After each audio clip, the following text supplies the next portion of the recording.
আসসালামু আলাইকুম, কেমন আছেন সবাই? আশা করছি সবাই ভালো আছেন। তো দর্শক শ্রোতা, আপনারা কবিশ দেখেছেন? হয়তো দেখেন নাই। আজকে আমি আপনাদেরকে 4টা কবিশের সাথে পরিচয় করিয়ে দেব, যারা বোরকা পরে বোরকার অপমানিত করতেছে, তারা নৃত্য দিয়ে ড্যান্স করে। তো দর্শক শ্রোতা, 4টা কবিশ, তারা মেয়ে নামে কলঙ্ক।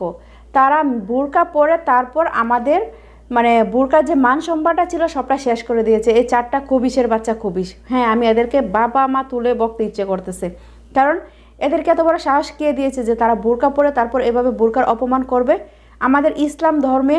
তো বোরকা পরা ফরজ করে দিয়েছে মেয়েদের জন্য, আর সেই বোরকা পরে তারা ড্যান্স করবে। ঠিক আছে, লাফালাফি করবি, তোরা যেহেতু লাফালাফি করবি, ড্যান্স করবি, তাহলে তোরা বোরকাটা খুলে নিতে পারতি।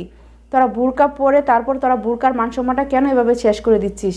তোদের এত নাচতে শোক, তোরা খালি গায়ে নাচ বা বোরকাটা খুলে তারপর নাচ। বোরকার অপমানটা কি এভাবে না করলে হতো না? তো যাই হোক, আমি আর বেশি কথা বলবো না, আপনাদেরকে ছোট্ট একটা ভিডিও দেখাবো, তারপর আপনাদের কাছে একটু বিস্তারিত কথা বলবো। আশা করি আপনারা সম্পূর্ণ কথাগুলো একটু শুনবেন।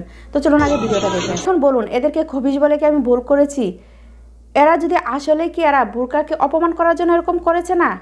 আজকে যদি এই ভিডিওটা অন্য ধর্মের কেউ দেখে তাহলে কি বলবে? এমনিতেই কিন্তু আমরা যারা বোরকা পরি তাদেরকে নিয়ে কিন্তু অনেকেই টিস টাস করে যে বোরকা পরে তারা অনেক কিছুই করে। বোরকা পরে আমরা অনৈতিক কাজ করি, বোরকার নিচে নাকি আমাদের শয়তান লুকিয়ে থাকে, এভাবে কিন্তু অনেকেই অনেক বাজে মন্তব্য করে।